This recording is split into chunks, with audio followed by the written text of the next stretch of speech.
Good evening, everybody. We are so sorry for this delay. We deeply apologize for it. My name is Ayçin Buse İzzettin, and I'm the Vice President of Eastern Mediterranean University Scientific Research Community. Joining me tonight is our lovely and respectful guest, Dr. Marta Stark, who is a clinical instructor at Harvard Medical University, as well as a supervising analyst in Massachusetts Institute and an award-winning author. We thank her for creating a time to be with us today and talk about something really important, relentless hope and refusal to grieve. So thank you, Marta, for being here tonight, and I will let you start your presentation without any further ado. All right. Thank you, Ayçin. Now, can people hear me okay? I hope so. All right, so my talk, and again, I second the apology. We had some technical difficulties, but I trust and hope that they are now resolved and that you are all comfortably in comfortable places and going to be listening for the next hour and a half. I will take a little break partway through, and there will be time at the end for questions and answers. And if any of those don't get answered or asked and answered, then I will also provide my email address so you could always email me, and I promise I'm very responsive. So my talk is entitled Relentless Hope, the Refusal to Grieve. And you'll see a little bit later, the word refusal is important to me, not the inability to grieve, but actually the refusal to grieve. So my thought is the person has the capacity, but does not exercise it. And that's what this evening is about. So slide 2, learning objectives quickly. Upon completion of the program, you'll be able to explain why relentless hope itself is a defense, summarize what the relentless patient is refusing to confront, and demonstrate the importance of relenting and evolving ultimately to a place of serene acceptance. There are no relevant financial relationships here. Slide 3. Pretending that it can be when it can't is how people break their hearts. That a quote from one of my mentors, Elvin Semrad. 4. So this evening, I'll be talking about a concept, slide 4. So this evening, I'll be talking about a concept that I've developed and to which I refer as relentless hope. The hope, a defense to which the patient clings in order not to have to feel the pain of her disappointment in the object. The hope, a defense ultimately against grieving. 5. The patient's refusal to deal with the pain of her grief about the object. And again, forgive us, but we psychoanalysts refer to people as objects. I know that's not warm fuzzy, but it's object relations theory and people as objects. The patient's refusal to deal with the pain of her grief about the object, be it the infantile object, i.e. parent, a contemporary object, or the transference object, fuels the relentlessness with which she pursues it, both the relentlessness of her hope that she might yet be able to make the object over into what she would want it to be, and the relentlessness of the outrage she experiences in those moments of dawning recognition that, despite her best efforts and most fervent desire, she might never be able to make that actually happen. 6. To repeat, what fuels the patient's relentlessness, both her relentless hope on the one hand and her relentless outrage on the other, is her inability or refusal to sit with the pain of her disappointment in the object, an object she experiences as bad by virtue of the fact that it is not all that she would have wanted it to be. But even more fundamentally, what fuels the relentlessness of the patient's pursuit is the fact of the object's existence as separate from hers, or as Winnicott would have said, as outside the sphere of her omnipotence, and is therefore unable to be either possessed or controlled.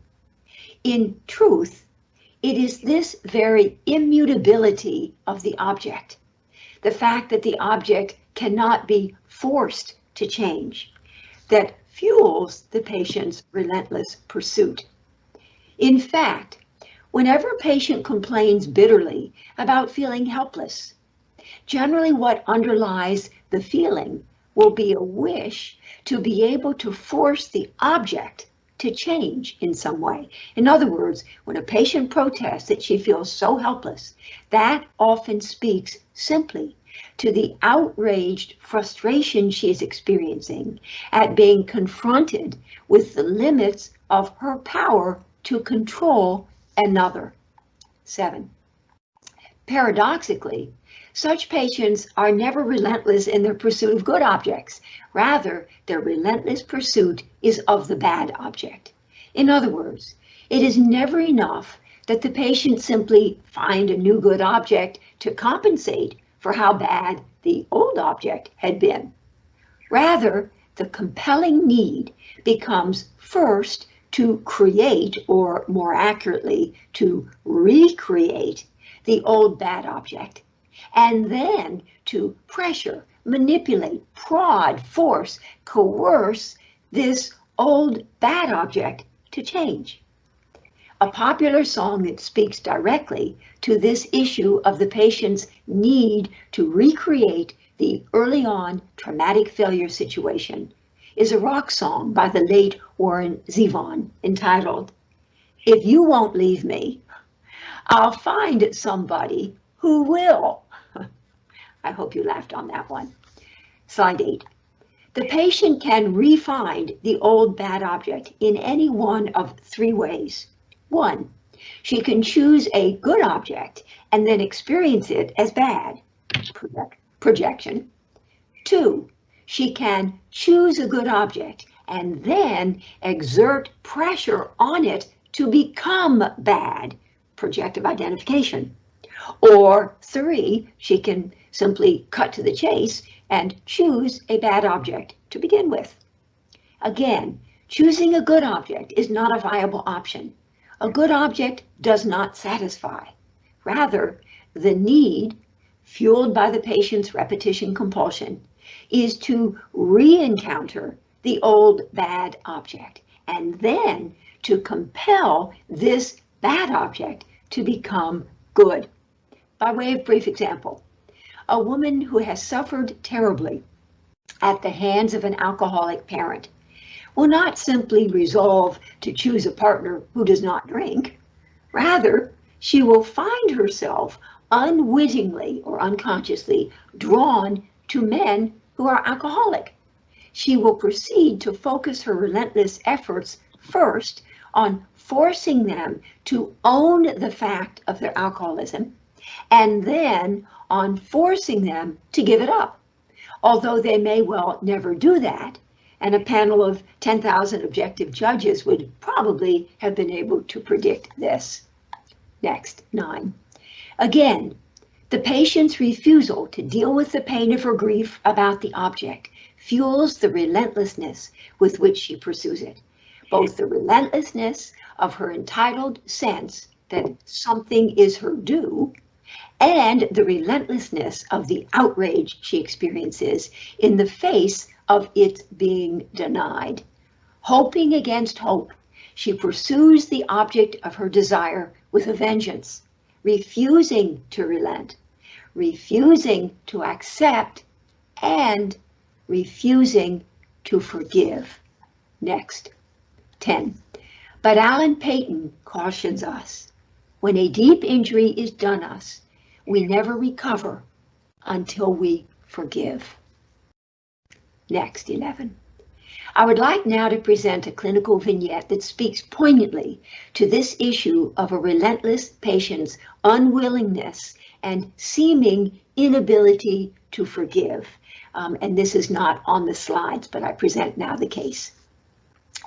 I've been seeing Sarah, an extremely gifted 55-year-old therapist, she's my patient, 4 times a week for the past 5 years.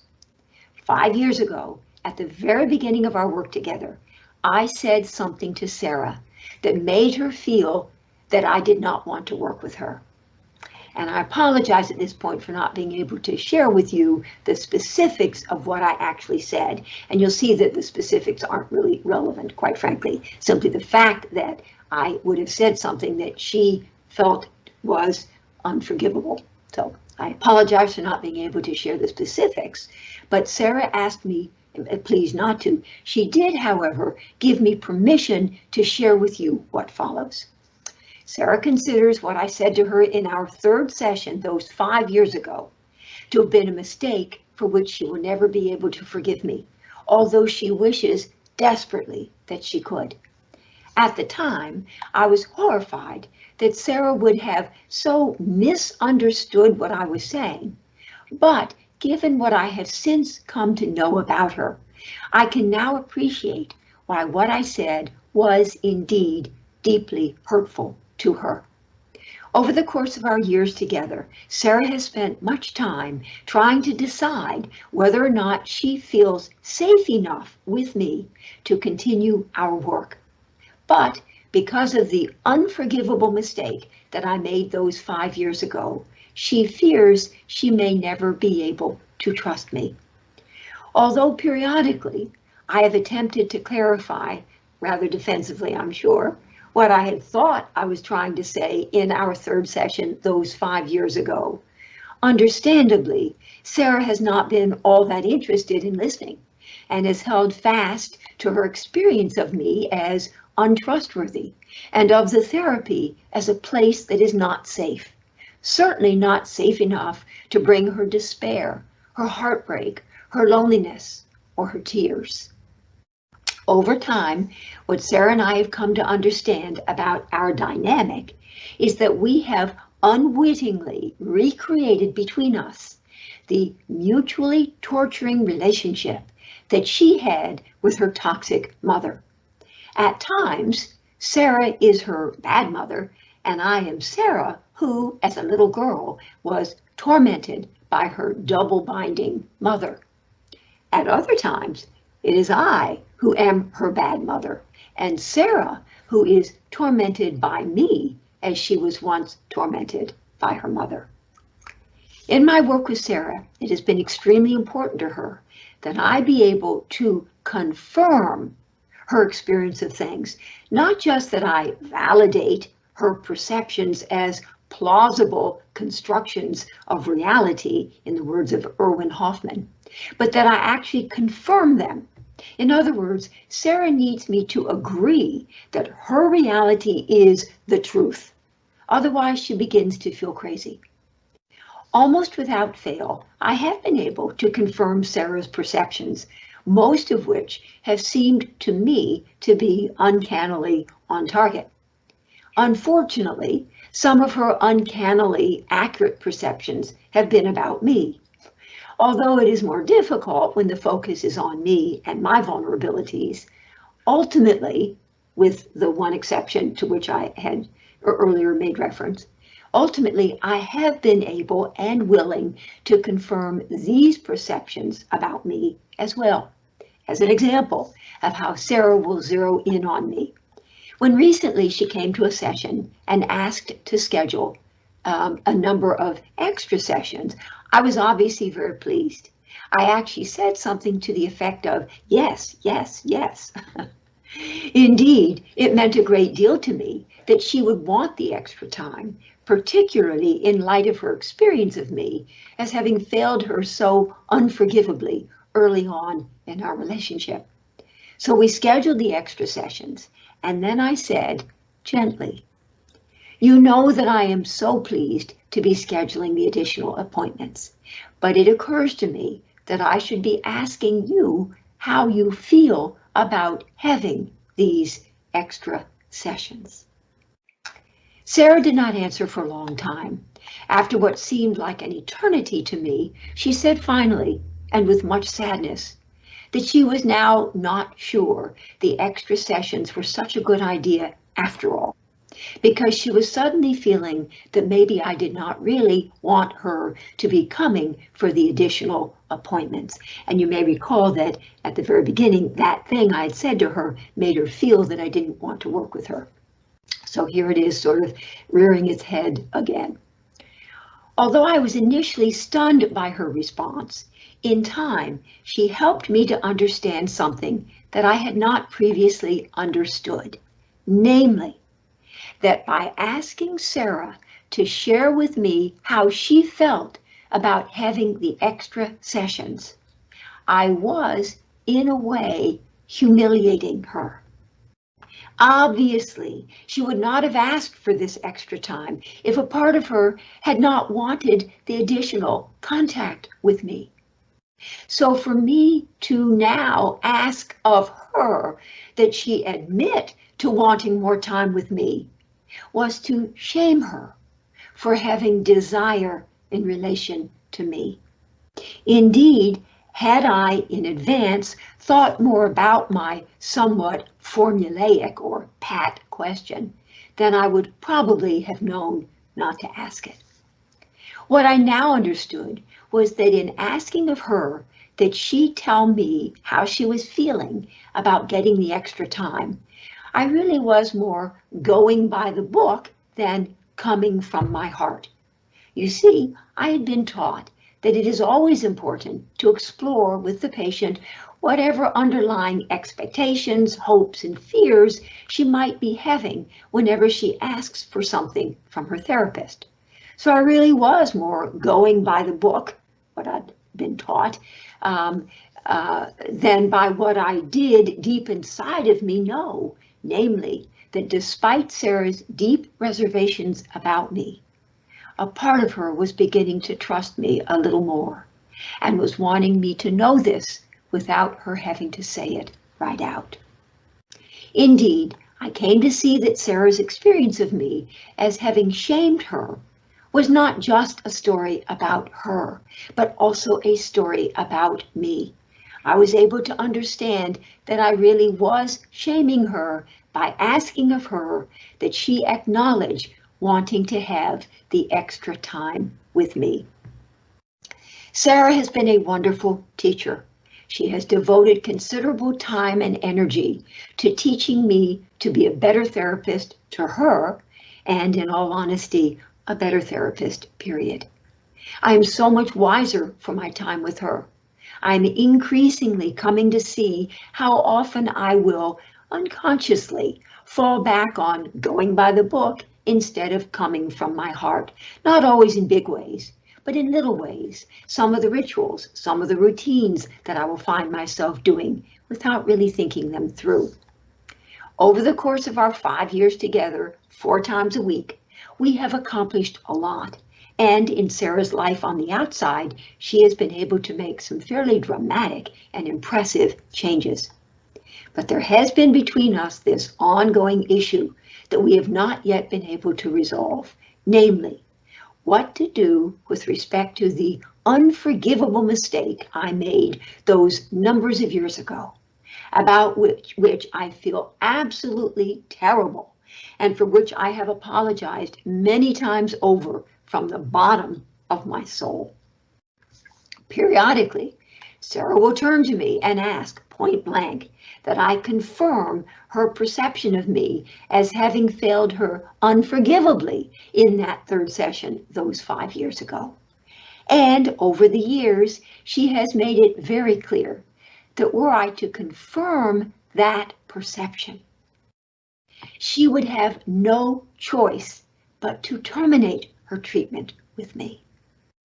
On the other hand, when I do not confirm that perception, she feels she has no choice but to continue to feel unsafe, desperately disappointed, and angry.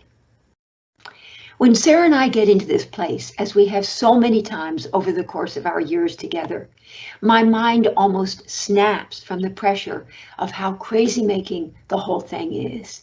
Sarah, by asking of me that I confirm her perception of me as untrustworthy and of my early on mistake as unforgivable, puts me in an untenable position.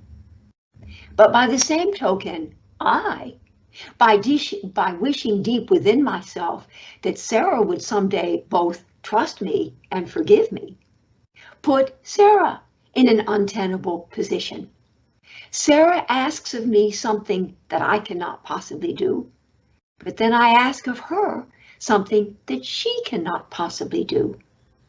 It is indeed agony for us both, yes, but it is also telling us a great deal about the toxic relationship that she had with her mother.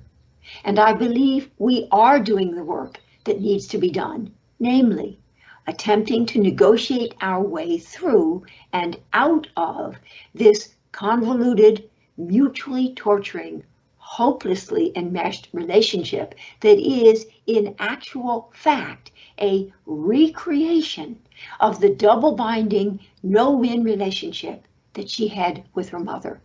It is a mutual enactment in which both of us are participating.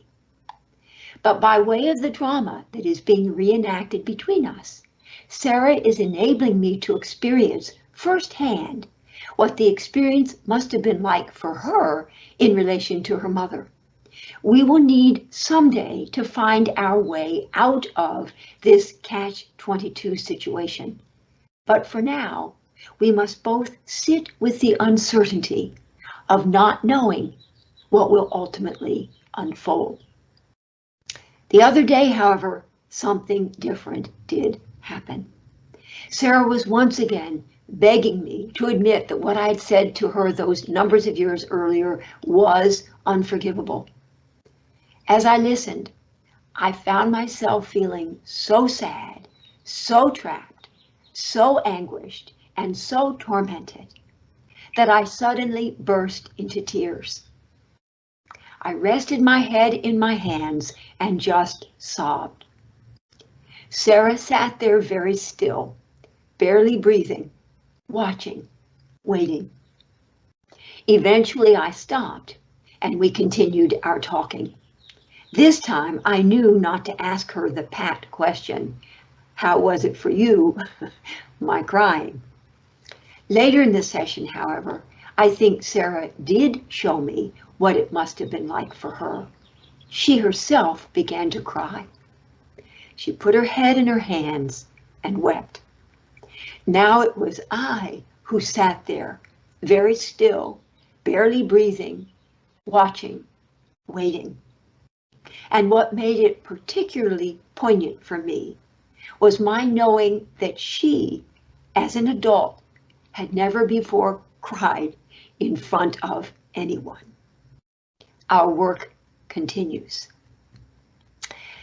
All right, next slide, please, 12. And this one is entitled Fairbairn's Intense Attachments. I present this piece here now to highlight a little bit a way to understand the relentlessness with which patients, including Sarah, will pursue the object of their desire. And Fairbairn, W.R.D. Fairbairn, was a British object relations theorist some numbers of decades ago. In order better to appreciate what fuels the intensity with which relentless patients pursue the bad object of their desire, we turn now to W.R.D. Fairbairn, who is perhaps best known for his delightfully pithy, "A bad object is infinitely better than no object at all." A concept that I believe accounts in large part for the relentlessness with which patients pursue the unattainable, both the relentlessness of their unrealistic hope, an entitled sense that something is their due, and the relentlessness of their unwavering outrage in the face of its being denied. So let me review what Fairbairn has to say about how bad experiences at the hands of the infantile object are internally recorded and structuralized. 13. Says Fairbairn, when a child's need for contact is frustrated by her mother, the child deals with her frustration by introjecting or taking in the bad mother. It is as if, symbolically, metaphorically, it is as if the child finds it intolerably painful to be disappointed by her mother. And so the child, to protect herself against the pain of having to know just how bad her mother really is, introjects her mother's badness in the form of an internal bad object. Basically, the child takes the burden of her mother's badness upon herself in order not to have to feel the pain of her grief. Slide 14. Defensive introjection of the parent's badness happens all the time in situations of abuse. The patient will recount episodes of outrageous abuse at the hands of a parent and then report that she feels not angry at the parent, but guilty for having somehow provoked it, for having gotten in the way, for having had too many needs, for having been too difficult, or even for having been alive. Again, it is easier to experience herself as bad and unlovable than to allow herself to know the truth about her parent as bad and unloving. It is easier to experience herself as having deserved the abuse than to confront the intolerably painful reality that the parent should never have done what she did. Slide 15. More generally, a child whose heart has been broken by her parent will defend herself against the pain of her disappointment by taking on the parent's badness as her own, thereby enabling her to preserve the illusion, the hope, of her parent as good and as ultimately forthcoming if she, the child, could but get it right. In essence, by introjecting the bad parent, the child is able to maintain an attachment to her actual parent, and as a result, is able to hold on to her hope that perhaps someday, somehow, some way, were she to be but good enough, she might yet be able to compel the parent to change. Slide 16. This section is called ambivalent attachment to the seductive object. But what does Fairbairn suggest is the specific nature of the child's intense attachment to this internal bad object? Intense, yes, but what's the specific nature? Moments ago, I had suggested that, according to Fairbairn, a bad parent is a parent who frustrates her child's longing for contact. But, says Fairbairn, a seductive parent who first says yes and then says no is a very bad parent. And Fairbairn's interest is in these very bad parents, these seductive parents. So when the child has been failed by a parent who is seductive, the child, as her first line of defense, repeating here, introjects the exciting but ultimately rejecting parent. Slide 17. Splitting is the second line of defense. Once the bad object is inside, it is split into two parts. The exciting object that offers the enticing promise of relatedness, and the rejecting object that ultimately fails to deliver. Now, I have two questions for you, and one of them is a trick question. But since you're all sort of in separate places, you can answer out loud, and if you get the answer wrong, nobody will know. So here are the two questions.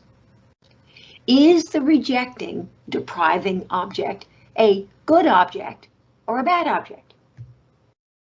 Yes, you got that right. It is a bad object. Is the exciting, enticing object a good object or a bad object? Some of you might have gotten that wrong. Actually, it too is a bad object. Remember, once inside, the bad object is split into two parts, the exciting object and the rejecting object. Slide 18. Splitting of the ego now goes hand in hand with splitting of the object. And this is beautiful. Fairbairn's a little tricky to understand, but after reading Fairbairn for some numbers of decades, I think I finally have it. All right, the so-called libidinal ego attaches itself to the exciting object and longs for contact, hoping against hope that the object will be forthcoming. The anti-libidinal ego, or the aggressive ego, which is a repository for all the hatred and destructiveness that have accumulated as a result of frustrated longing, attaches itself to the rejecting object and rages against it. Slide 19. Slide 19. Note that Fairbairn does not conceive of the id as separate from the ego. Rather, he posits the existence of an ego that has not only internal objects, but also its own reservoir of energy, both libido and aggression. Slide 20. So what then is the specific nature of the patient's attachment to the bad object? We've provided the answer here. It is, of course, and many of you got that right, it is, of course, ambivalent. It is both libidinal and anti-libidinal or aggressive in nature. The bad object is both loved because it excites and hated because it rejects. All right, slide 21 next. I'm going to skip and we're going to go on to slide 22, please, in the interest of time. Slide 22. The third line of defense is repression. That is, repression of the ego's attachment to the exciting, rejecting object. According to Fairbairn, then, at the core of the repressed is not an impulse, not a trauma, not a memory. Rather, at the core of the repressed is a forbidden relationship, an intensely conflicted relationship with a bad object that is both loved and hated. Such a relationship involves both longing and aversion, desire and revulsion. Although, because the attachment is repressed, the patient may be unaware that both sides exist. Next slide, 23. What this means clinically is that patients who are relentless in their pursuit of the bad object must ultimately acknowledge both their longing for the object and their upset and outrage in the aftermath of the object's failure of them. And so it is to Fairbairn that we turned in order better to appreciate that the intensity of the patient's attachment to the bad object is fueled by ambivalence. All right, well, I know this has been pretty intense. Why don't we, at my end here, the big hand is on the hour. Why don't we take a 5-minute break, and promptly in 5 minutes, we'll be back to continue. I hope that works for you all. Thank you, Marta. We can take 5-minute break now. Good.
Arkadaşlar, hocamız 5 dakikalığına ara vermiştir. 5 dakika sonra tekrar bizlerle olacaktır.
All right, shall we resume?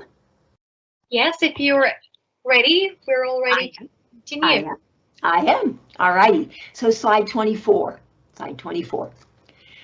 This section is entitled The Relentless Pursuit of the Sadomasochist. And parenthetically, I'm not specifically addressing how it does or sadomasochism does or doesn't get played out in the sexual arena. That's not my area of expertise or, quite frankly, interest. So it's not so much about that, but what you're going to now hear. So although Fairbairn's claim is that he is writing about schizoid personalities, I believe that the manner in which he conceptualizes the endopsychic situation of these so-called schizoid personalities, which I've just reviewed for you, captures in a nutshell the psychodynamics of sadomasochistic patients. Next slide, 25. My contention is that the patient's relentless pursuit of the bad object has both masochistic and sadistic components.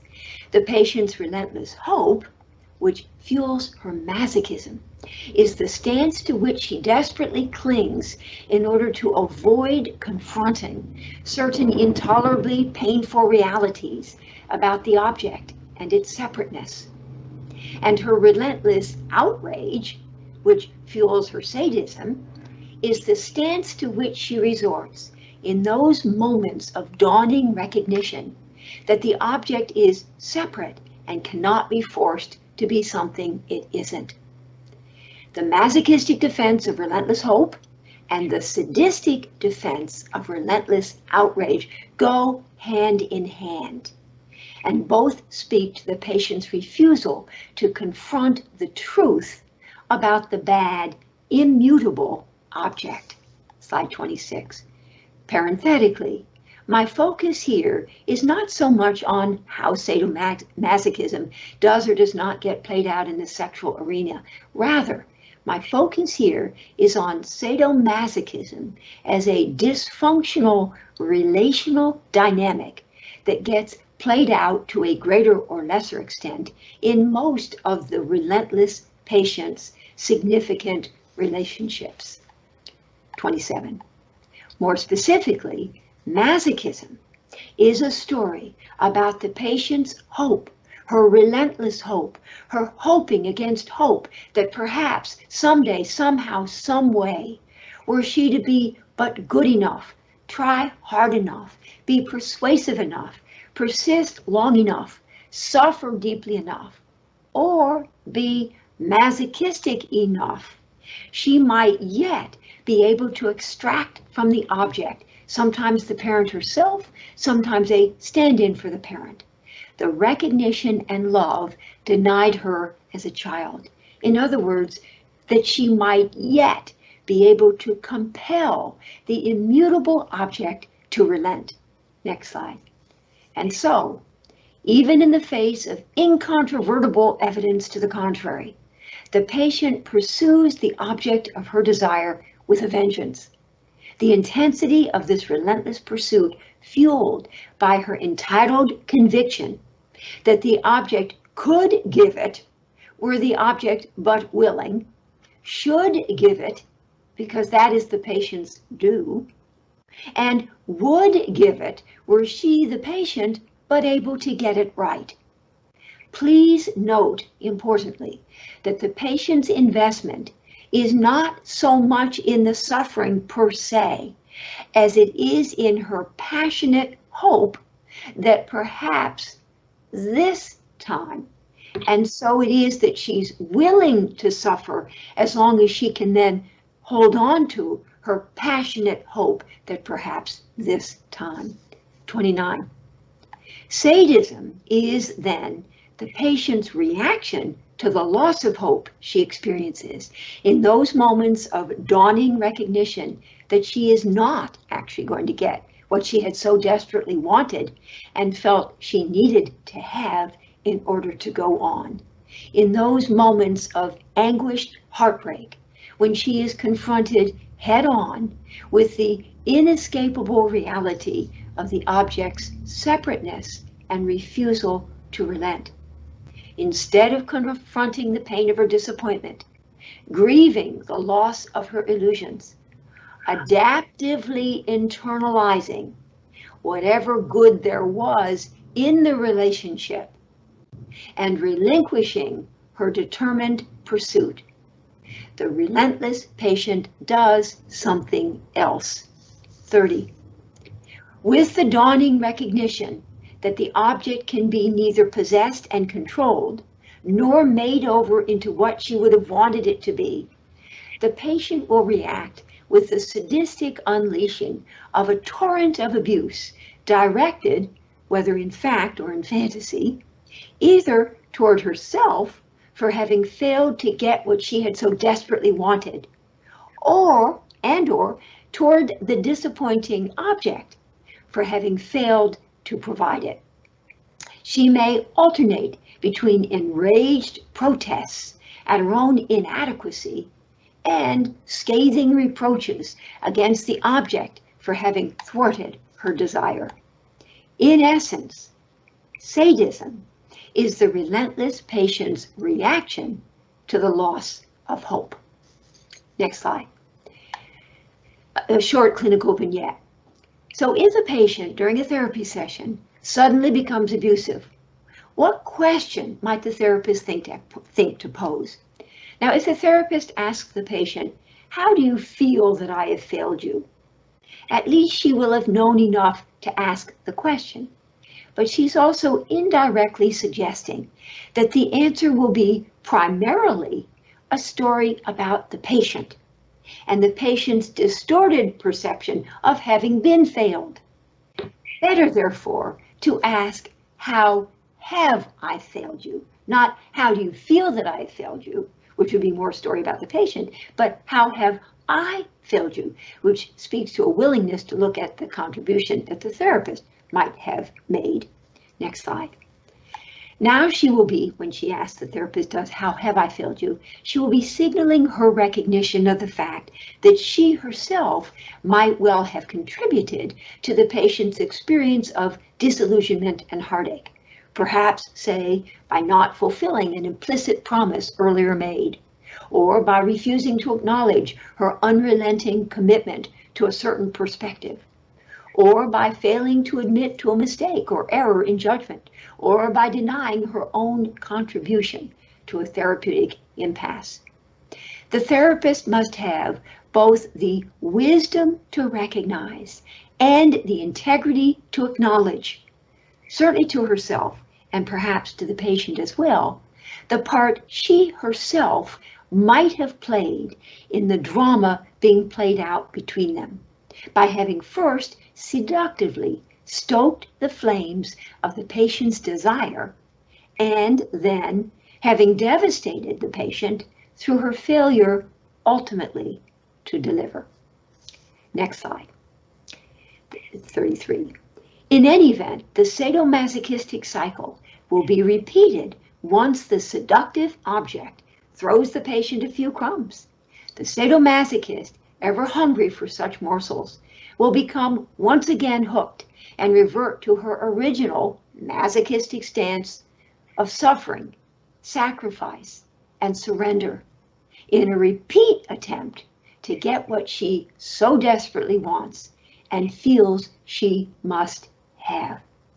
Now, I-Chin, the next 5 slides, 34, we're going to skip over 34, 35, 36, 37, and 38.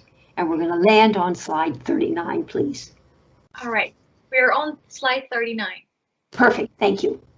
Awesome. The relentless patient, ever in search of the unattainable, will unwittingly and compulsively reenact on the stage of her life all manner of dysfunctional relational patterns and self-defeating behaviors because she, refusing to let herself know the truth about the object of her desire, will be ever busy recreating the early on traumatic failure situation of seductive excitement and pleasure, repeatedly followed by heartbreaking rejection and pain. Under the sway of the repetition compulsion, Freud's repetition compulsion, the relentless patient will put herself in the position again and again of wanting what she cannot have and refusing to let go. Slide 40. Albert Einstein was speaking to these relentlessly self-defeating dynamics when he famously defined insanity as doing the same thing over and over again and expecting different results. Slide 41, please. And we'll stay on this for a while because I'm going to be presenting another clinical vignette. This vignette is about a patient who was relentless in his pursuit of that which, at least on some level, he knew he could never have, but to which he nonetheless felt entitled. A man who had not yet confronted the pain of his early on heartache in relation to his father. The patient, Mark, is a man who sought me out for a consultation several years ago. He is a psychiatrist, had been in analysis for some 8 years with a well-known and highly respected local Boston training analyst, and was feeling very stuck in his treatment. He explained to me that he was becoming increasingly dissatisfied with his analyst because he was not getting the kind of support he wanted and felt he deserved.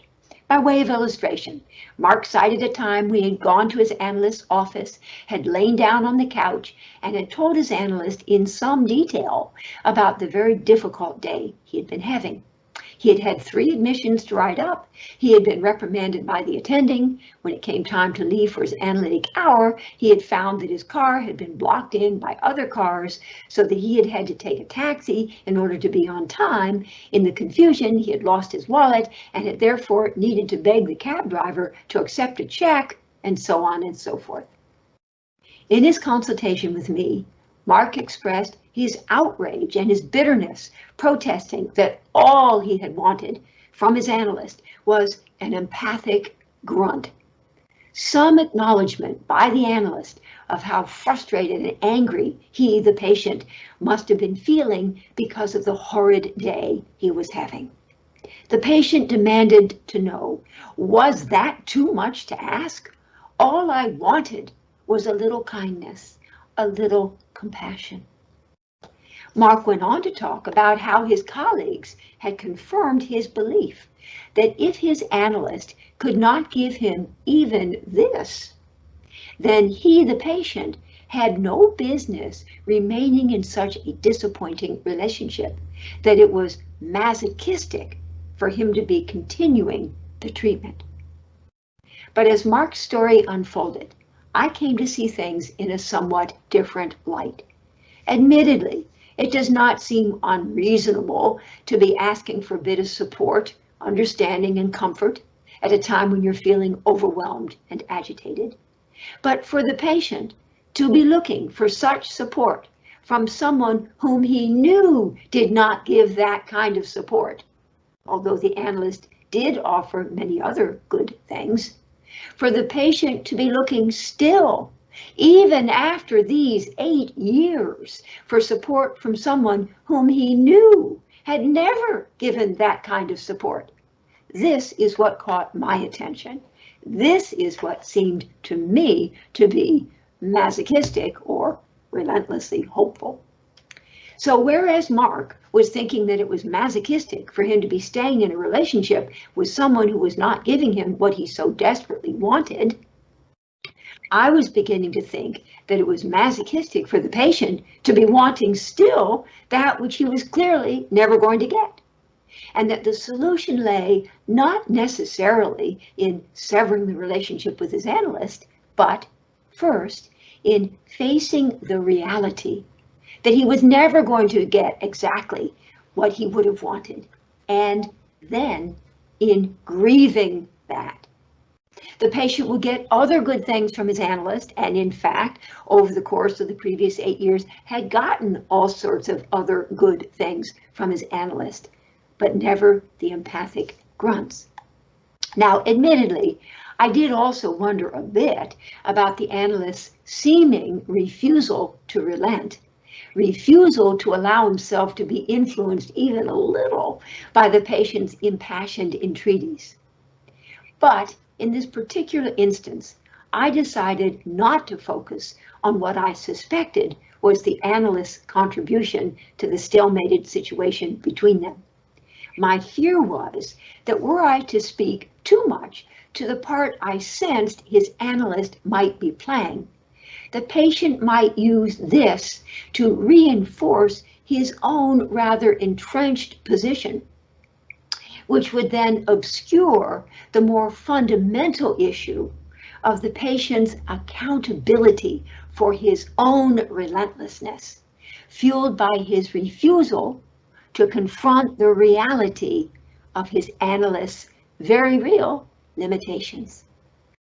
And so I said that at this point, I believe the work of the analysis involved Mark's confronting head-on the excruciatingly painful reality that his analyst was never going to give him exactly what he wanted. I also said I suspected that the analyst was a stand-in for one or both of his parents, and that his experience of thwarted longing in relation to his analyst was the recapitulation of an early on and never grieved, heartbreakingly painful relationship with a parent. Although in the first of his 3 consultation sessions with me, Mark had said that as a result of the work he had done over the course of the previous 8 years, he felt he had pretty much made his peace with his parents' very real limitations. When I now framed the stalemated situation in his analysis as speaking perhaps to frustrated desire and unrequited longing with respect to a parent, he began to resonate with this. Somewhat shaken, Mark now, in the 3rd and final session of our consultation, finally acknowledged that, indeed, he had always been frustrated in his desire to get recognition from his father, a narcissistic man who was chronically depressed and totally unavailable for support or comfort. As the patient now talked about his father, he began to express what he said he had always known on some level, but had never really been able to let himself think or feel, namely, that his heart had been broken by his father's failure of him, his father's inability to respond to his desperate pleas for attention and love. As our session continued, it became very clear that although Mark had given lip service during the 8 years of his analysis to acknowledging how devastated he had been by his father's emotional remoteness. The patient had never really let himself feel just how traumatizing his father's inaccessibility had actually been for him. Furthermore, the patient's refusal to grieve that early on failure was forcing him to relive it in the here and now of the transference and intensifying that early pain, but now in relation to his analyst. As we explored other areas of Mark's life, we came to see that it was a recurring theme for the patient to be ever wanting from his objects the one thing they would never be able to give, a recurring pattern for the patient to be ever in a state of frustrated longing and thwarted desire in relation to the significant people in his life. I suggested to Mark that before he made a decision about whether or not to continue with his analyst, he should use the analysis to make his peace with just how disappointed he was in his analyst. I told him I thought that in the process, he would also be doing some important, even if belated, grief work around the emotional unavailability of his father.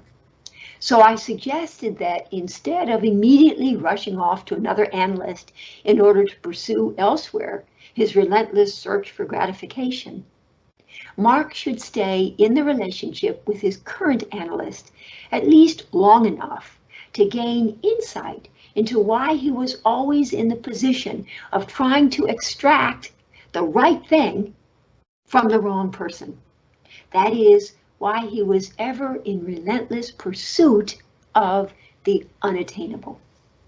In essence, I told Mark I thought he would need to take some responsibility for the part he was playing in the unfolding of his life's dramas, that he would need to take some ownership of his relentless hoping against hope that his analyst, for example, might someday turn out to be someone whom the patient knew in his heart of hearts the analyst would never and could never be, and that the patient would need eventually to confront the pain of his grief about his father and those he had then chosen to be parent substitutes. In sum, it could probably be said that a patient's relentless pursuit of the right things from the wrong people is the hallmark of a patient who, refusing to grieve, clings to his relentless hope. Next slide, 42. Over time, I have come increasingly, my eyes on the time, but I know we started late, so I do have a little more to do here. Hope that's okay. Over time, and I think I'm getting a nod from Ai-Chin, over time, I have come increasingly to appreciate that when a patient is in the throes of her relentless pursuit of the therapist, although not as obvious in the previous example, but it is often a story about not only the patient, but also the therapist. The patient's contribution has to do, admittedly, with her refusal to take no for an answer. But the therapist might also be contributing by way of her unwitting seductiveness, whereby she initially offers, whether explicitly or implicitly, verbally or non-verbally, the enticing promise of yes, only later to renege, thereby first unwittingly stoking the flames of the patient's desire, and then devastating through her failure ultimately to deliver. Slide 43. In other words, the patient's relentlessness might well be co-created with contributions from both patient and therapist. Yes, the relentless patient must ultimately confront and grieve the pain of her heartbreak and her disillusionment, whether with respect to the infantile objects, contemporary objects, and/or the transference object. But in the context of the treatment situation, it is important to remember that the patient's relentlessness with respect to the therapist might well be co-created which means that the patient will not be able to work through her disillusionment unless the therapist is willing and able to take ownership of the part she herself is playing in fueling the patient's illusions. The clinical vignette that follows is about a therapist whose refusal to recognize her contribution to the patient's heartbreak created ultimately a tragically stalemated situation with disastrous consequences for her patient. Next slide. And we'll stay on the next slide, 44, for a bit as I read you my clinical vignette. Dr. Mary Nelson is a PhD psychologist whom I've known for a long time. Many years ago, Mary came to me for a one-shot consultation, at which time she presented with many borderline features and a dreadful early-on history of multiple traumas. But most striking was Mary's desperate desire to get better. 12 years later, Mary returned to me. So sorry. 12 years later, Mary returned to me for another consultation, reporting that in the interim, she had been in treatment with a superb clinician, Dr. Rose, with whom she had worked intensively for 10 years and whom she still saw intermittently. They had done extraordinarily good work. They were obviously an excellent match and deeply committed to their work together. Over the course of the years, Mary had gained considerable insight, had learned to tolerate intense affect and internal conflict, and overall had developed a much more solid sense of herself and her own capacity. But Mary reported that her world had been shattered when, 8.5 years into their 10-year treatment, Dr. Rose had announced that in 6 months, she would be returning to school for several years of postgraduate education, a time-consuming proposition that would require of Dr. Rose that she cut back on their sessions from twice to once a week, and more generally, that she would be less available to Mary between sessions. Dr. Rose and Mary did the best they could to plan for the disruption to their work. But once Dr. Rose's rigorous training program began, and she found herself consumed with her many new clinical responsibilities, Mary began to come undone. In her desperation, she frantically reached out to her therapist for help, just as she would have done in the past when in crisis. Dr. Rose attempted as best she could to respond to Mary's pleas for help. But eventually, as Mary's demands continued to escalate, Dr. Rose, simply unable to devote either the time or the energy, became more and more defensive, angry, and withholding. Dr. Rose told Mary that Mary would need to face the reality that Dr. Rose could simply no longer be available to Mary in the ways that Dr. Rose had once been.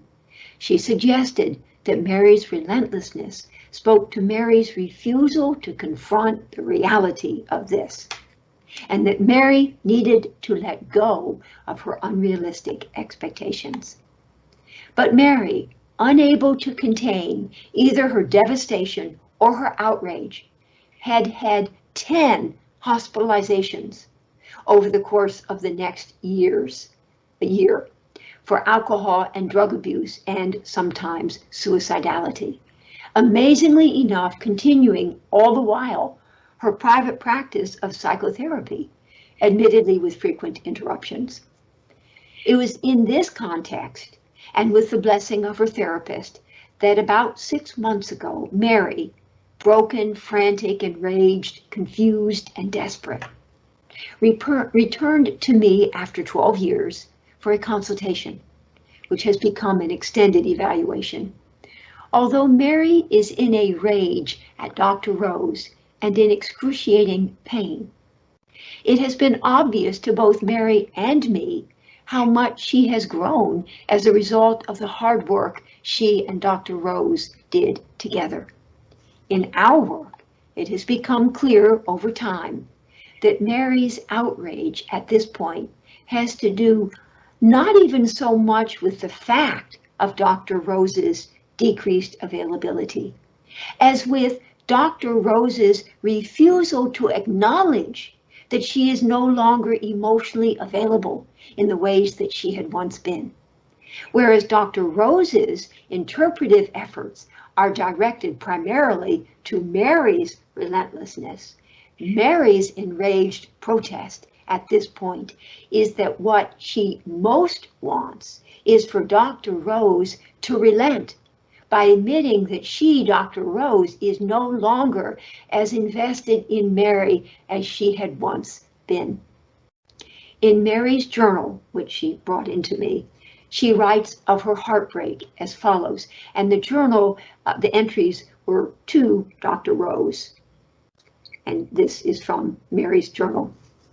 I remember your telling me that it would be safe to deliver to you what I feared the most.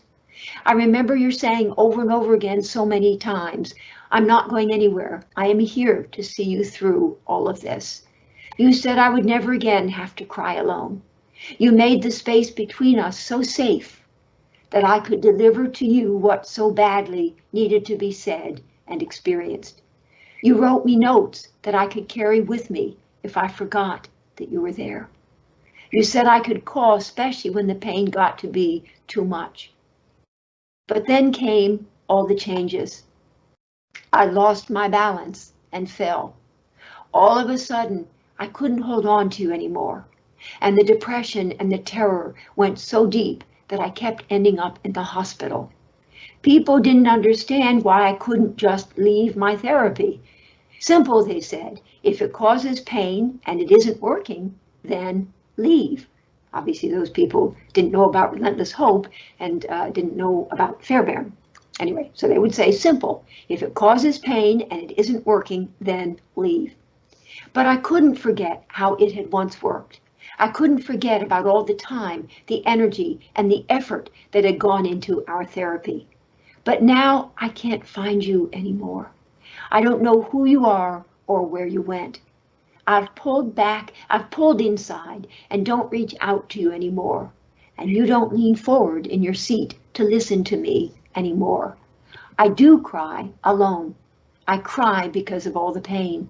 You promised that you would always be there for me, but you aren't. I am so worn out and panicked that you, as I knew you, are never coming back. I tear apart inside, trying to get back to the place where we once were. I keep trying to find you, but you are not there. I cry out, but you no longer listen. I am broken, and my heart is shattered. Are you gone from me? Trust me, this is not something casual. This is something so serious. It is the core of the work that needs to be done, but you are nowhere to be found. Next slide, please, 45. If therapeutic, and my eye is on the time, if therapeutic impasses between patient and therapist are ever to be resolved, then both patient and therapist must be willing and able to acknowledge their individual contributions to the stalemated situation. What this means is that not only must the patient be able to recognize her relentlessness, but also the therapist must be able to acknowledge her seductiveness. Slide 46. In other words, both patient and therapist must ultimately be able to relent. And the therapist might well need to do it first, which is what I think I did with no forethought when in the vignette I presented at the beginning about Sarah, I finally relented, broke down, and cried, which then enabled Sarah to relent, and she began to cry. The therapist relenting can take many forms. Perhaps she will need to acknowledge her unwitting seductiveness or her unrelenting commitment to a certain perspective, or a mistake or error in judgment that she might have made. Next slide, 47. But if the therapist denies her contribution to the mutual enactment and instead makes it a story about the patient, then not only will it be crazy making for the patient, but also the patient will be robbed of the opportunity to master the pain of her disappointment about her object's very real shortcomings, limitations, and humanness, both the parental objects early on and now the transference object. Slide 48. In sum, it is not so much the therapist's unwitting seductiveness, which is inevitable, necessary, and desirable, that interferes with the therapeutic work. Rather, it is the therapist's need to disavow this seductiveness that can have devastating consequences for the patient. And to revisit the vignette about Mary, it is not simply the fact of Dr. Rose's change of heart, but Dr. Rose's refusal to acknowledge this change that has shattered Mary's heart and her world. Next slide, please, 49. In conclusion, Roberta Beckman has suggested that grieving is nature's way of healing a broken heart. At the end of the day, a patient who is caught in the throes of needing her objects to be other than who they are must be given the opportunity to confront and grieve the excruciatingly painful reality that no one will ever be for her the good parent for whom she has spent a lifetime searching, the good parent she should have had early on, but never consistently and reliably did. Next slide, 50. If all goes well, it will be within the context of safety provided by the relationship with her therapist that the patient will be able, at last, to feel the pain against which she has spent a lifetime defending herself, in the process transforming both her relentless need to possess and control and, when thwarted, her retaliatory need to punish and destroy, into the adaptive capacity to relent, to accept, to grieve, to forgive, to internalize what good there was, to separate, to let go, and to move on. Next slide.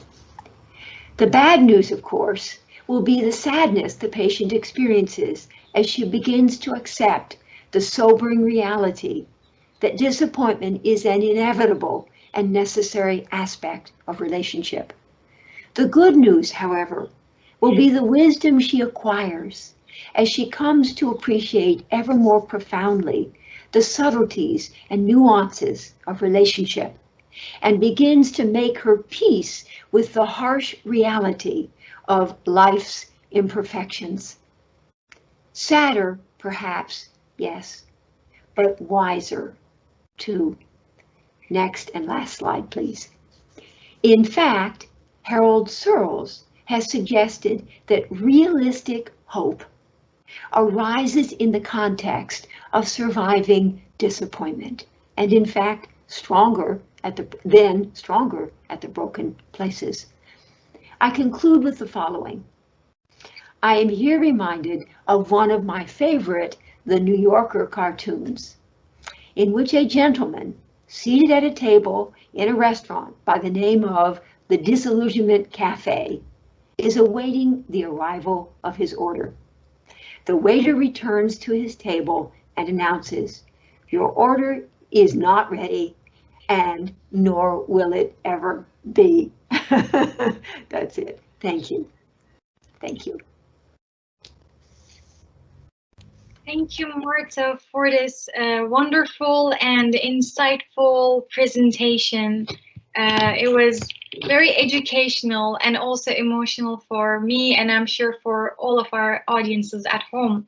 Oh, thank you. Thank you. I have a question actually about the second vignette you were talking about. It was about masochistic behavior. So I was wondering, you said that I don't remember his name, but he wanting Mark. Yes, Mark wanted to be in a relationship that clearly wouldn't give him what he wanted. However, can a person be subconsciously masochistic without realizing that they are putting themselves in a situation that won't be fulfilling them, but harming them at the same time?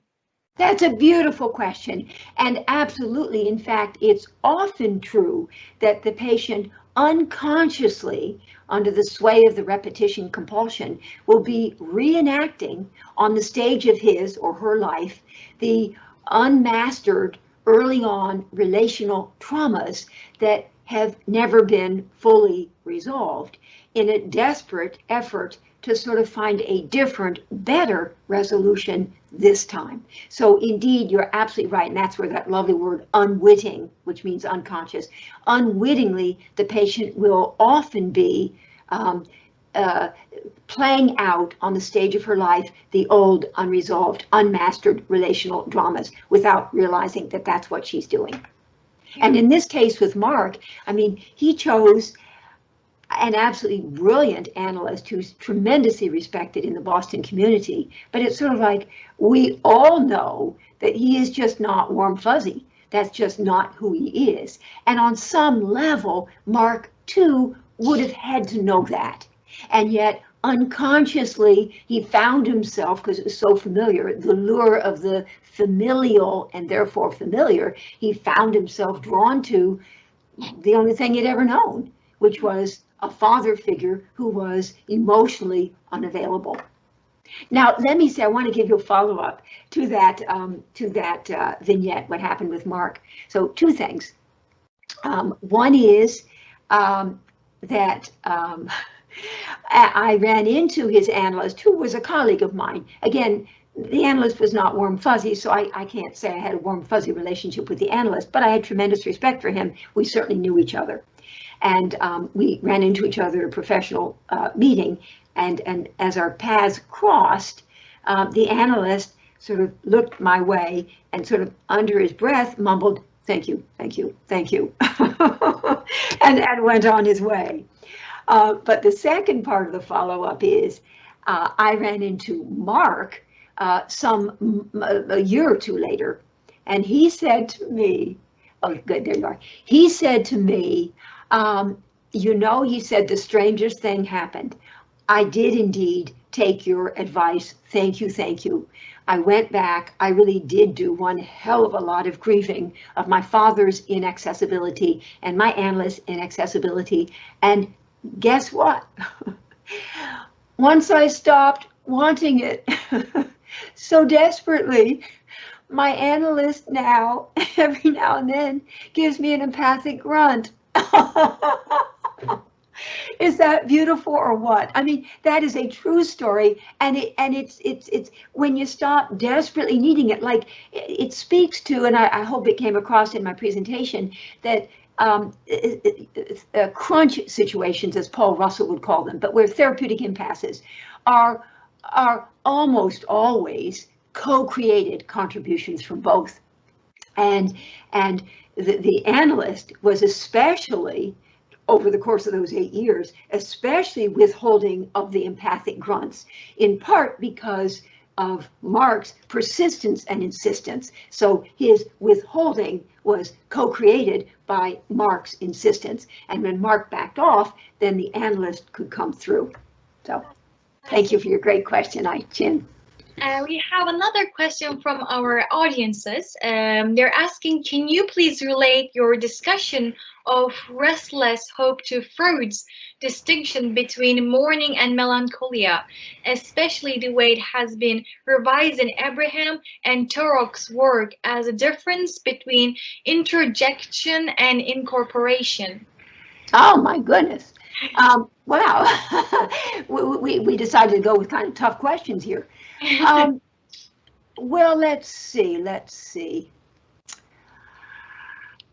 You know, I actually don't even know an answer to the second part of that very sophisticated question, but I want to say Freud had sort of a different way of looking at things.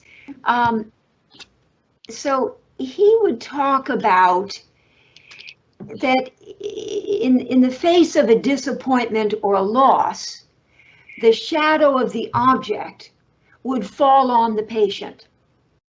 In essence, the object would be introjected.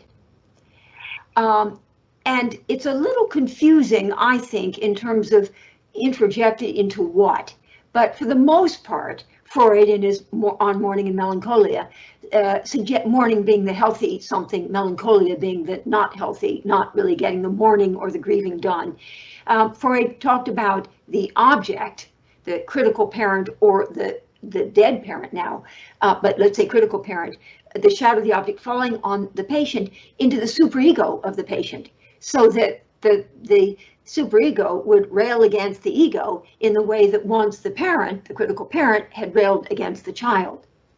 But others since, Bill Meissner and Irene Fast and many others too, talk much more about the introjective configuration with two poles. So you have the criticizer and the criticizee, the abuser, the abusee, the seducer, the seducee, and that dysfunctional relational dynamic gets introjected. And then the patient will play that out in subsequent relationships, sometimes taking on the role of the more active parent and doing unto others, including the therapist, what had been done unto him, and sometimes projecting out the role that the parent had had and experiencing himself as being done unto by the object as he had once been done unto by the parent as a child. So I haven't fully answered that very sophisticated question. I think I'm going to have to say, let me think about that and get back to you tomorrow about that. It's a very good question, though. Thank you. I could email the question to you for you They to. can. They actually can, and that'll give me a chance to read up a little bit online so that I can do a better answer there. And they have my email, but I'll just sort of say it out loud. Martha Stark, MD at HMS, Harvard Medical School, Harvard, HARVARD.edu. So please email me. It's my pleasure. I live this stuff. Thank you so much. We have one more question from an audience named Buse. Is it always a loving relationship that these patients seek and can't get? Could the object be something materialistic instead? For example, the success of a self-employed business. For example, the success of a self-employed business? Yes, self-employed business. Is it always a loving relationship that these patients seek after, or do they come asking for, how to have success in self-employment and business areas? All right. Well, that is an interesting question, and it speaks a little bit to some of the slides that I had us not do. So let me then sort of segue into that. It does usually, I think, have to do with objects and not so much a successful business enterprise as a self-employed somebody. Objects, but the object can be either the object out there or the self. So this is almost going to kind of get to the answer. So there's relational sadomasochism, which gets played out with objects. And then there is internal sadomasochism. So to repeat, relational sadomasochism, that there would be the masochistic defense of relentless hope in relation to the object, the sadistic defense of relentless outrage in relation to the object. But now the internal sadomasochism, there would be the masochistic defense of relentless self-indulgence. So I've changed the word now from relentless hope with respect to the object to relentless self-indulgence. I'm going to give an example in a moment. The masochistic defense of relentless self-indulgence on the one hand, and the sadistic defense of relentless self-deprivation. And by the way, sadism and masochism, I sort of said this, but I want to emphasize, always go hand in hand. Nobody's ever just masochistic or just sadistic. They may not be aware that the other part exists, but they exist as pairs. A la Irene Fast, Bill Meissner, not so much Freud, but the more contemporary people, the relational dynamic, both sides. All right, so think of an eating disorder. So let's see if I can get this. So the patient puts herself on a rigid calorie restriction. So that would be because she wants to lose the weight. But after a while, she starts to feel resentful and angry. And so she then has an eating binges, kind of self-indulgence, sort of. But then she feels guilty and upset with herself, so she has to put herself back up. Exactly. Everybody on some level, that's very sweet. Yeah, everybody. The cycles of self-indulgence on the one hand, and then self-deprivation. And the net result of sadomasochism, whether it's played out relationally and or internally, which quite frankly is usually, it's usually all of that, is self-defeating, self-sabotaging. So when patients are self-sabotaging, either in their own efforts in their own lives, like with a business that they have, a business venture, or in their relationships with others, or their relationship to money, or what have you, probably, that is very helpful. That question actually advances my understanding a little bit, actually, about what I'm talking about. It probably does involve sadomasochism and not yet having fully grieved and made one's peace with an early on heartbreaking relational dynamic, parental something. With either, and it can be either what I call absence of good, which means deprivation and neglect that was experienced at the hands of the infantile objects, and or presence of bad, which is trauma and abuse. And whether absence of good and or presence of bad, if that's not fully worked through and processed, then we can get these charged, toxic, internal bad objects and this dysfunctional relational dynamic that gets played out relationally. And actually, yeah, I should clarify this. I want to clarify this, and my eye is on the time. I know people kind of got to go to bed there, and I'm on a Friday afternoon, and I'm going to go out and play. But I have more questions, actually. Oh, that's good. I'm good. I'm totally good. So I want to say that I mean, Fairbairn, I love Fairbairn, and he did a fabulous job of speaking to the ambivalent attachment that the patient will have to the bad object, the exciting object that offers the enticing promise of a certain kind of relatedness, and the rejecting or abandoning object that ultimately frustrates and fails to come through. So Fairbairn beautifully highlights the ambivalence of the intense attachment to the bad object. Beautiful. But he's actually not really talking about and Freud wasn't either, talking about the pairs of pathogenic introjects. And that's why I keep saying William Meissner and Irene Fast and others who talk about the dynamic between this and this that will then get played out on the stage of one's life. And these charged toxic boluses, one has an ambivalent attachment to them. That's really fascinating, and it takes some time to wrap your head around. Yes, it does. Concept. Yes, it does. Read it quietly and try to indulge themselves into these. So I'm sorry, let me say, what I will do sometimes when I'm reading really complex, dense material like Fairbairn's and others is I will read it and read it and read it, and I'm sort of thinking I don't understand it. But then I will be as if trying to tell someone about what I've just read. And it's very interesting because it'll be so clear all of what I didn't quite yet get. But in trying to sort of relay to an imaginary audience, what you just read, it's an interesting way to sort of try to kind of grasp some complex material. This is brilliant, the example you gave, because it's exactly what Richard Feynman technique is all about. He's a no. Feynman. Yes. Feynman, the quantum physics. Yes. He created this. Feynman lectures. Yeah. Yeah, he created this concept of how to actually memorize and learn an information in the best efficient way. And that was to read your material and then act as if you're teaching to someone else, even though they're not there. And while you're teaching, try to use simpler words. The more you are able to simplify complex concepts, the better you understand. So you just said that without knowing it was. Well, what's exciting for me is way back when I was so many decades ago that it's ridiculous, and I hope you don't do the math here, but way back, like in 1965, I took Physics 13 at Harvard, and the book, the Richard Feynman lectures, had just come out. And we were taught, not by Richard Feynman, but by somebody just like Richard Feynman. So it's exciting for me to think that these decades later, maybe a little bit of that's still with me.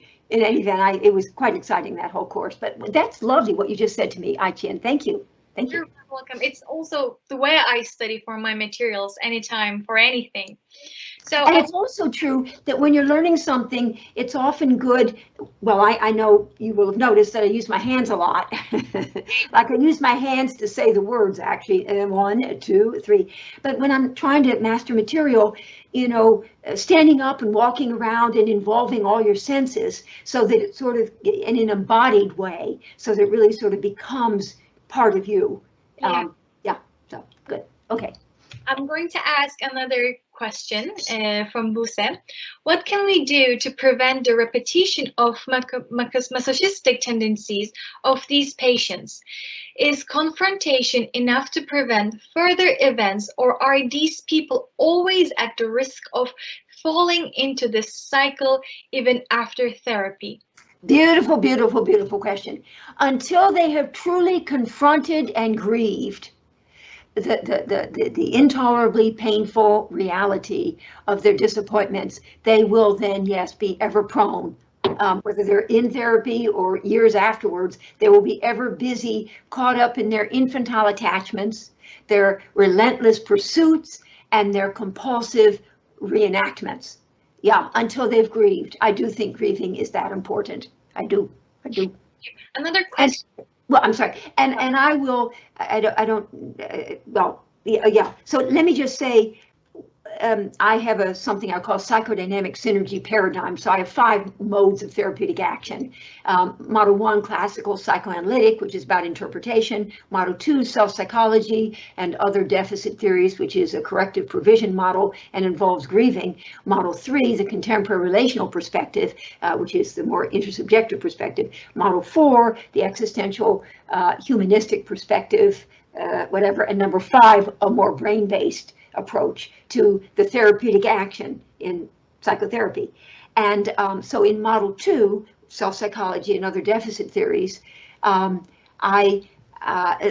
it's important that the therapist do what she can to facilitate grieving. And again, the 5 modes of therapeutic action are relevant for all patients all the time. So it's not like with one patient you do one, with another patient you do another. So in those moments when the focus is on the patient's relentless refusal to confront a painful reality, and we're wanting to help them grieve, which is what they're going to need to do in order, I glossed over it a little bit in my presentation, but in the grieving, the thing that's good about the grieving is that they will then adaptively internalize, and self-psychology calls this transmuting internalization, or structure building or capacity building internalization. The patient will adaptively, as part and parcel of the grieving, internalize the good stuff, the self-object functions that the parent, the therapist, or whomever had been providing prior to the empathic failure. So to facilitate the grieving, I suggest the following, and this is really out of context, but people always say to me, well, how do you facilitate the grieving? So I finally said, okay. So this is how. There are 3 parts. The first part is, as the patient is beginning actually to confront the reality that it's not going to happen. So we get to say, the first part, you had so hoped that I would give you all the answers, say. So that was the illusion, the relentless hope. But you put it as, in past perfect. I don't know if that translates into Turkish in the same way, but past perfect or pluperfect actually. You had so hoped that I would give you the answers, or that I would give the empathic grunt or whatever.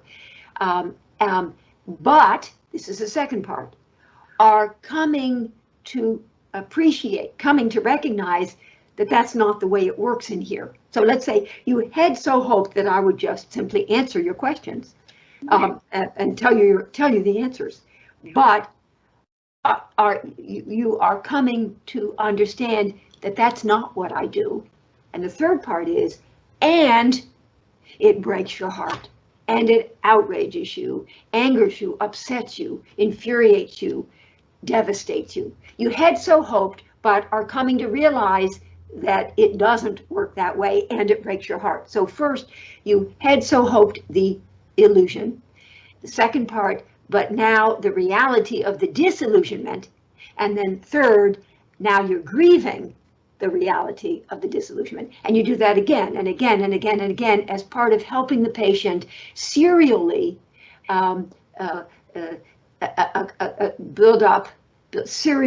building up of internal psychic structure, so that eventually the deficits, the structural deficits, are filled in, and there's no longer the same need for the self-object or for the people around them to provide for them in the way that they were never provided for consistently and reliably early on.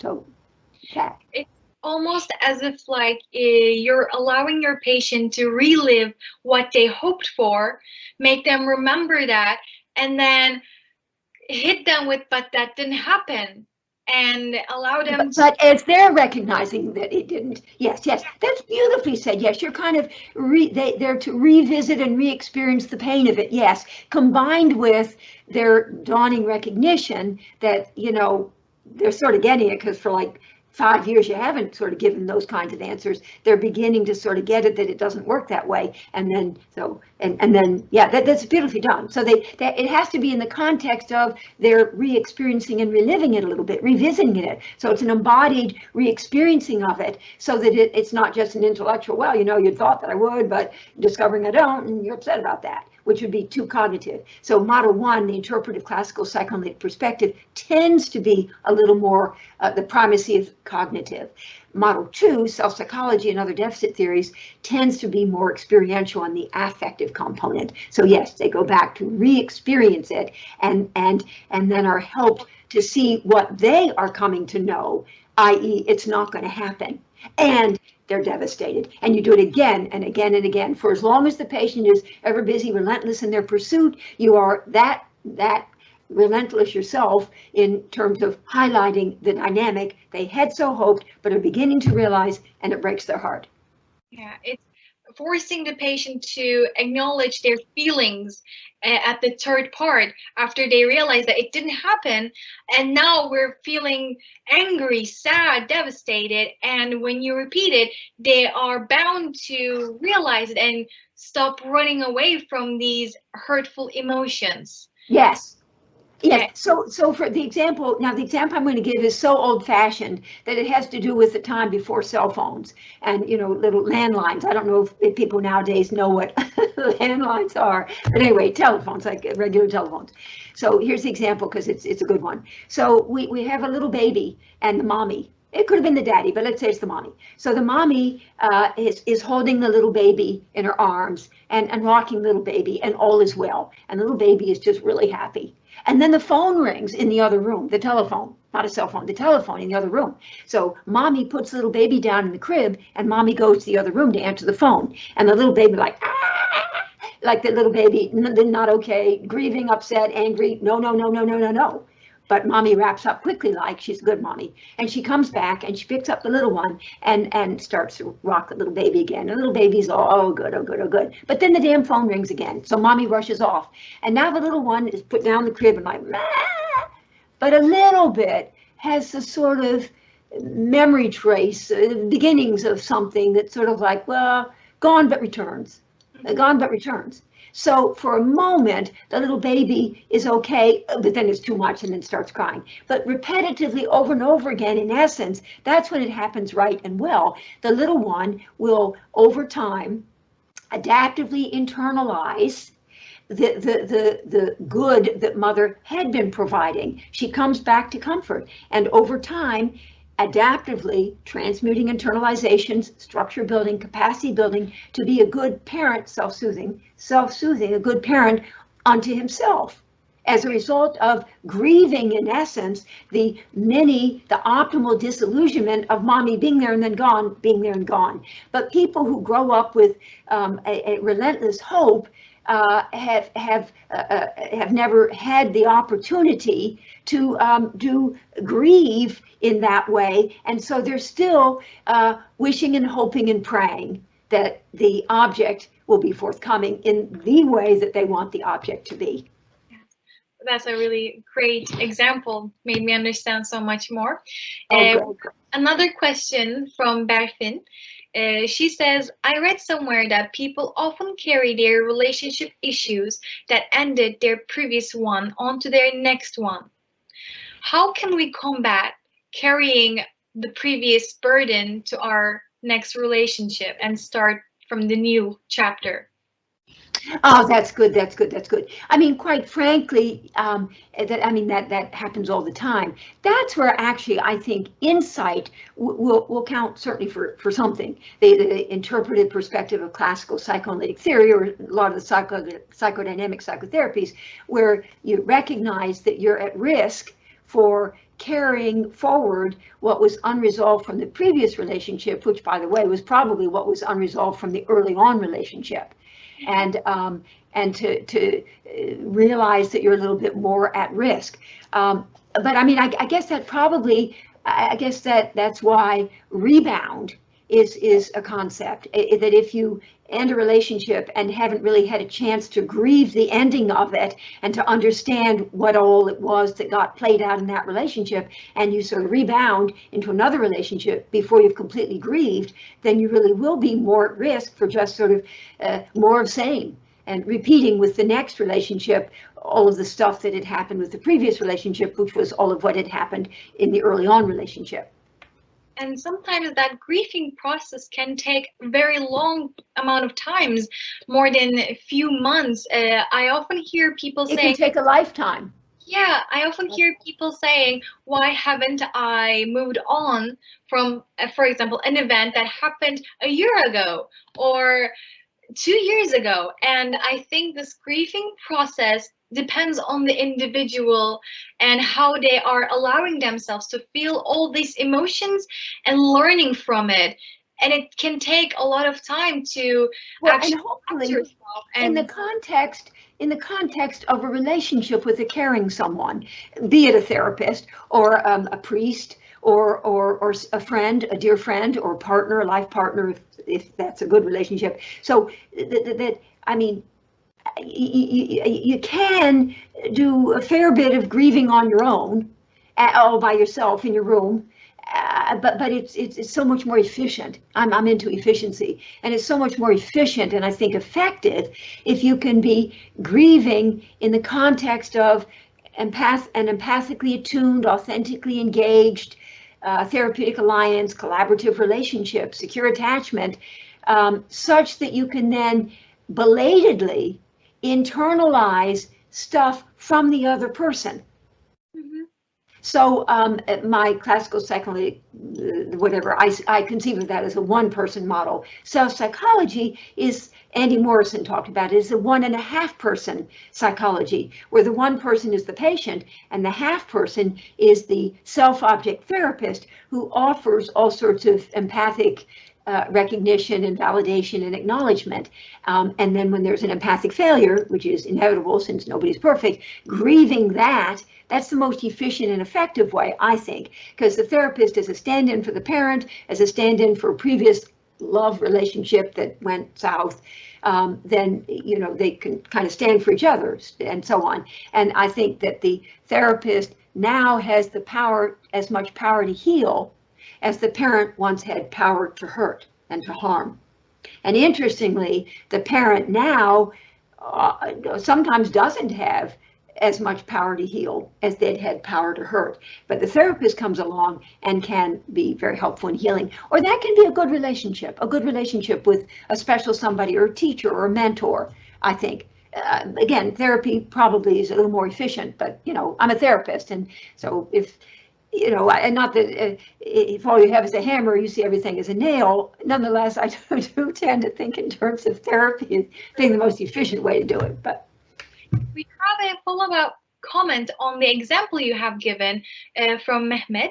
The story of the mother who leaves the baby to answer the phone and then comes back, and then the baby is eventually habituated to it, reminds him of the Freud's discussion of the child play for in which the loss of the object is successfully turned into a game that has the potential to delight the child.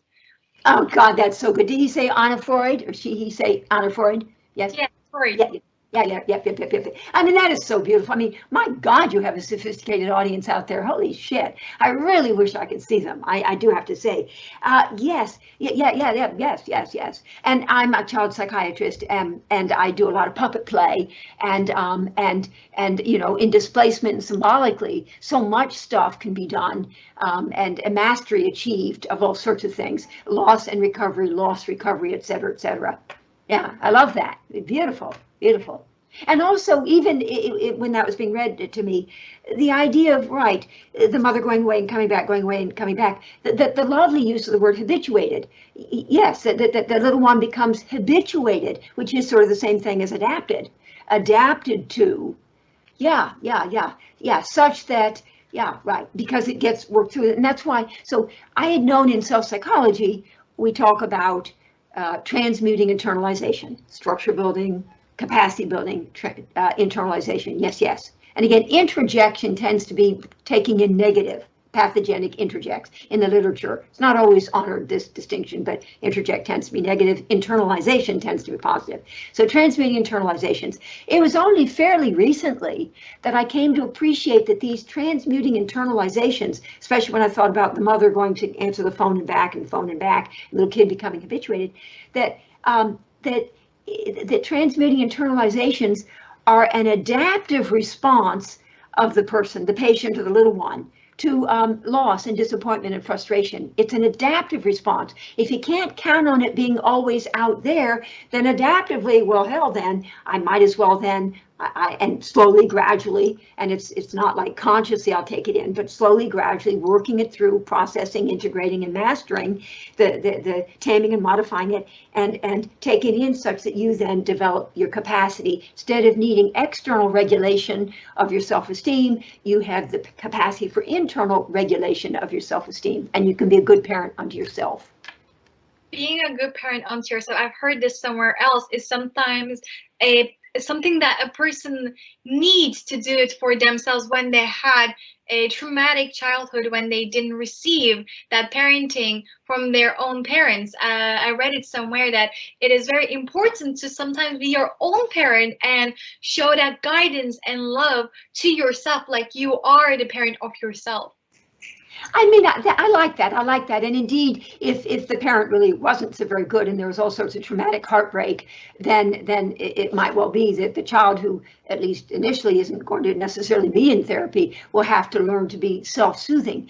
Although the potential danger can be that the child who is deprived of the good parenting, the good enough parenting, a la Winnicott, develops, in the words of Arnold Modell, illusions of grandiose self-sufficiency, and that can look like being a good parent unto himself, and in fact, quite frankly, doesn't need anyone else. Thank you very much. So there's the kind of self-sufficiency and grandiose, that fine, no need for anyone else. And that's a whole nother dynamic. That's in my model 4, my existential humanistic approach to relentless despair. And I've written a book. I guess I get to talk about that, right? I said there are no financial interests at the beginning there, but let me say this book that I've written, it's free. So I don't think that constitutes a financial, because it's free. So the book is called, and it's my model 4.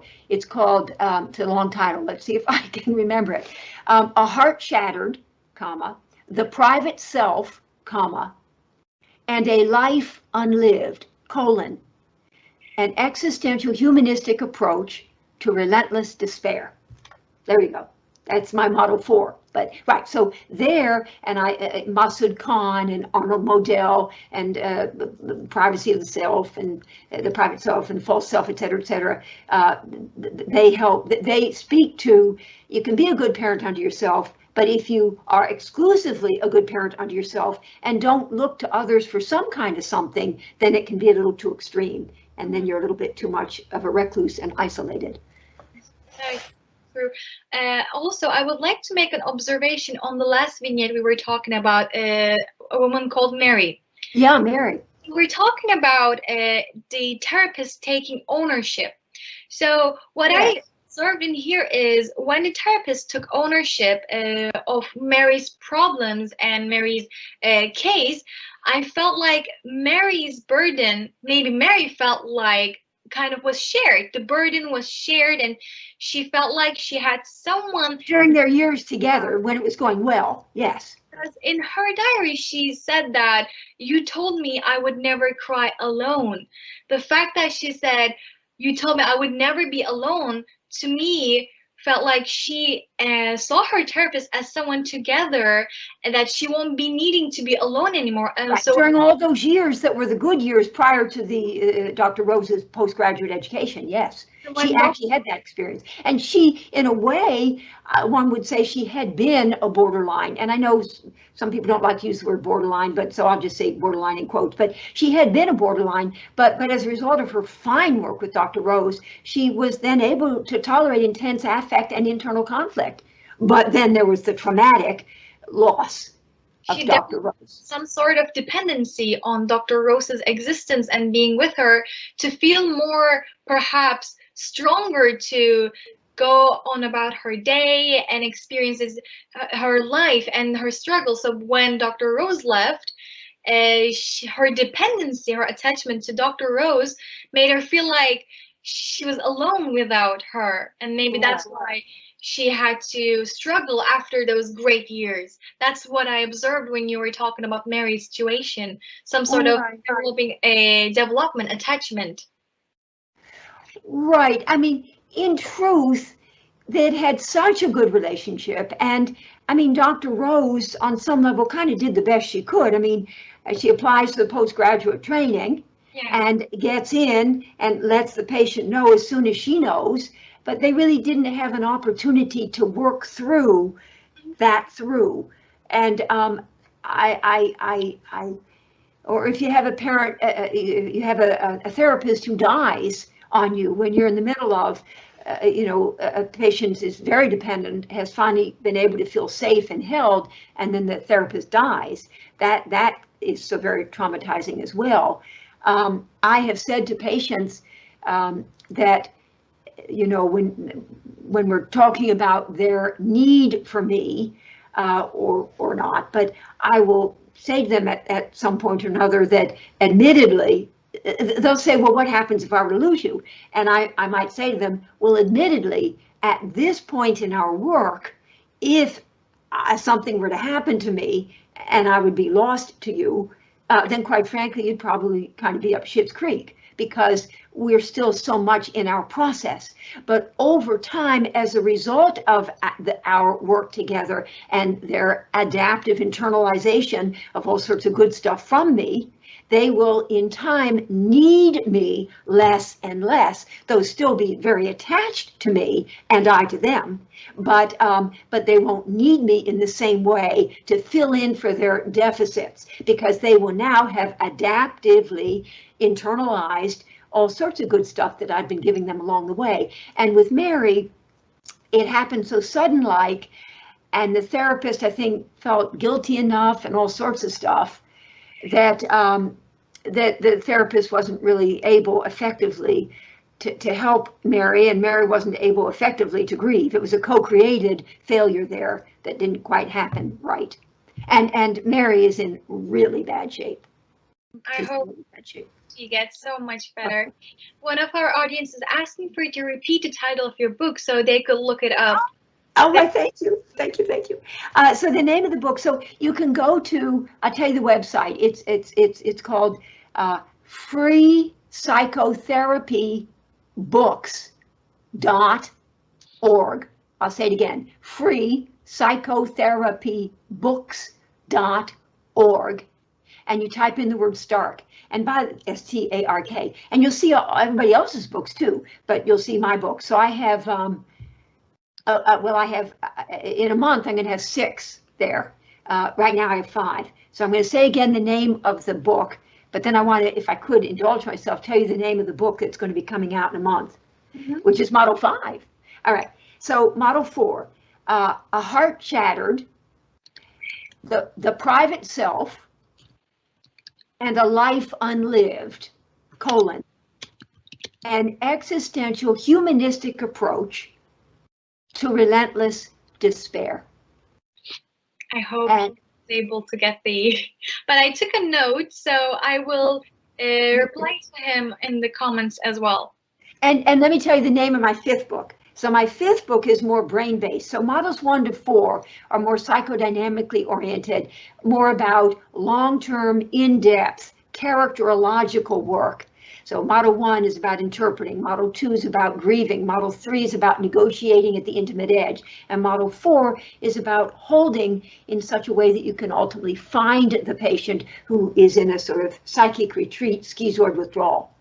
Model 5 is more short-term intensive, but the whole paradigm, psychodynamic synergy paradigm, involves a sort of fluid interdependence of all 5 modes. But anyway, Model 5 as a standalone, but they're not standalone, but anyway, as a standalone. The name of that book is called Understanding Life Backward, but Living It Forward. Obviously, I lifted from Soren Kierkegaard there.